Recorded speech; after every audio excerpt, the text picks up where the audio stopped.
പരിശുദ്ധ പരമ ദിവ്യകാരുണ്യത്തിന് എന്നേരവും ആരാധനയും സ്തുതിയും പുകഴ്ചയും ഉണ്ടായിരിക്കട്ടെ.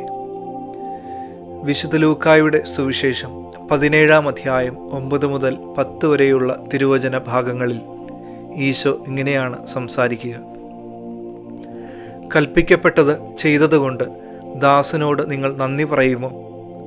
ഇതുപോലെ തന്നെ നിങ്ങളും കൽപ്പിക്കപ്പെട്ടവയെല്ലാം ചെയ്തതിന് ശേഷം ഞങ്ങൾ പ്രയോജനമില്ലാത്ത ദാസന്മാരാണ്, കടമ നിർവഹിച്ചതേയുള്ളൂ എന്ന് പറയുവിൻ. ആരും അങ്ങനെയൊന്നും ശ്രദ്ധിക്കാത്ത, ആരുടെയും ശ്രദ്ധ പിടിച്ചു പറ്റുവാൻ ആഗ്രഹിക്കാത്ത ചില മനുഷ്യർ നമ്മുടെ ഇടയിലുമുണ്ട്. കുടുംബത്തിലും ജോലി സ്ഥലങ്ങളിലും ഇടവകയിലുമൊക്കെ ഇങ്ങനെയുള്ള ചില വ്യക്തികളെ നമുക്ക് പരിചയമുണ്ടാകും. ഏൽപ്പിക്കുന്ന കാര്യമൊക്കെ ആത്മാർത്ഥതയോടെ ചെയ്തു കഴിഞ്ഞതിന് ശേഷം ആരുടെയും പ്രശംസ പിടിച്ചു പറ്റുവാൻ ആഗ്രഹിക്കാതെ നിശബ്ദതയിലേക്ക് പിൻവാങ്ങുന്നവരാണ് അവർ. ഇങ്ങനെയുള്ള മാതാപിതാക്കളോ മക്കളോ നമ്മുടെ കുടുംബങ്ങളിൽ ഉണ്ടെങ്കിൽ അവരുടെ നിശബ്ദ സേവനത്തിലൂടെ അവരുടെ കുടുംബവും തലമുറ മുഴുവനും അവരിലൂടെ അനുഗ്രഹിക്കപ്പെടും എന്നുള്ളത് സത്യമാണ്.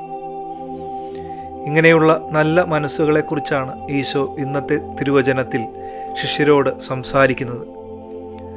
നിങ്ങളും കൽപ്പിക്കപ്പെട്ടവയെല്ലാം ചെയ്തിട്ട് ആരുടെയും പ്രശംസ ആഗ്രഹിക്കാതെ നടന്നു നീങ്ങുക. ഇന്ന് ഈശോ നമ്മളെയും വിളിക്കുന്നത് ഈ ഒരു മനോഭാവത്തിലേക്കാണ്. കാരണം നമ്മുടെ വാക്കുകളും പ്രവൃത്തികളും പരിശോധിച്ചറിയുന്നത് കർത്താവാണ്.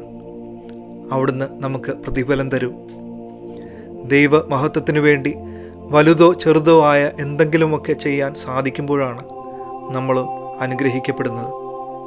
ഈ ഒരു ശുശ്രൂഷ മനോഭാവത്തിലേക്കാണ് അനുദിനം വളരുവാൻ ഈശോ നമ്മളെ വിളിക്കുക. അതിനുള്ള കൃപ ദിവ്യകാരുണ്യനാഥൻ നമുക്ക് പ്രദാനം ചെയ്യട്ടെ.